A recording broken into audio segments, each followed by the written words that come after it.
എന്റെ പേരിൽ ഒരു കേസും ഇല്ല സഹോദര.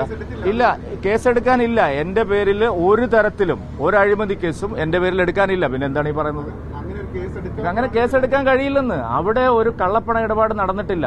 പിന്നെ എങ്ങനെ എന്റെ പേരിൽ കേസെടുക്കുന്നത്? ആ ഒരു കവർച്ചാ കേസാണ്. ആ കേസിലെ പ്രതികളെല്ലാം അറസ്റ്റ് ചെയ്തു. പിന്നെ അവിടെ നിയമപരമായ കാര്യങ്ങൾ. വെറുതെ ഒരു കേസ് എടുക്കാൻ കഴിയുമോ? എന്റെ പേരിൽ ഒരു കേസ് എടുക്കാൻ കഴിയില്ല. ആര് വിചാരിച്ചാലും കഴിയില്ല.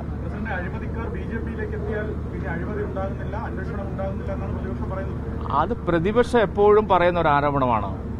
അന്വേഷിക്കുന്നില്ല എന്ന് പറഞ്ഞാണ് ബഹളം. ഞാൻ ഇന്നലെ പറഞ്ഞല്ലോ, കെജ്രിവാളിനെ എന്തുകൊണ്ട് അറസ്റ്റ് ചെയ്യുന്നില്ല എന്ന് പറഞ്ഞ് സമരം നടത്തിയവരാണ് കോൺഗ്രസുകാർ. കെജ്രിവാളിനെതിരെ അറസ്റ്റ് ചെയ്യണമെന്നാവശ്യപ്പെട്ട് PCC അധ്യക്ഷൻ നൽകിയ കത്ത് ഇന്നലെ പുറത്തു വന്നിട്ടുണ്ട്. അപ്പോൾ അറസ്റ്റ് ചെയ്യുമ്പോൾ അത് രാഷ്ട്രീയ വേട്ടയാണെന്ന് പറയുന്നത് സ്ഥിരം പതിവാണ്. ഇതൊന്നും ഈ നാട്ടിൽ വിലപ്പോവില്ല. വേറെ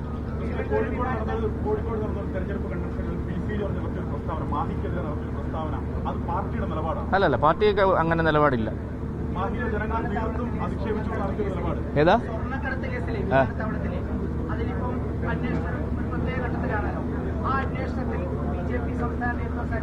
അല്ല, ആ അന്വേഷണം അവസാനിച്ചിട്ടില്ല. ഇപ്പൊ അത്രേ പറയുന്നുള്ളൂ. ആ അന്വേഷണം അവസാനിച്ചിട്ടില്ല. ഒരു കേസും അന്വേഷണം അവസാനിപ്പിച്ചിട്ടില്ല. ഒരു കേസിലുള്ള അന്വേഷണം അവസാനിപ്പിച്ചിട്ടില്ല. അന്വേഷണം ശരിയായ രീതിയിൽ പോകും. ഓക്കെ. CAA നടപ്പിലായി കഴിഞ്ഞു സർ. കേരളത്തിൽ മാത്രം എങ്ങനെ നടപ്പിലാവാതിരിക്കുന്നു? ആൾക്കാർക്ക് ഇവിടെ നിങ്ങൾ അപേക്ഷിച്ച് നോക്ക്, കിട്ടും. പൗരത്വം അപേക്ഷിച്ച് ഇവിടുത്തെ ഏതെങ്കിലും ഒരു കലക്ടർക്ക് നിങ്ങൾ കൊടുത്തു നോക്ക്, അപ്പൊ കിട്ടും.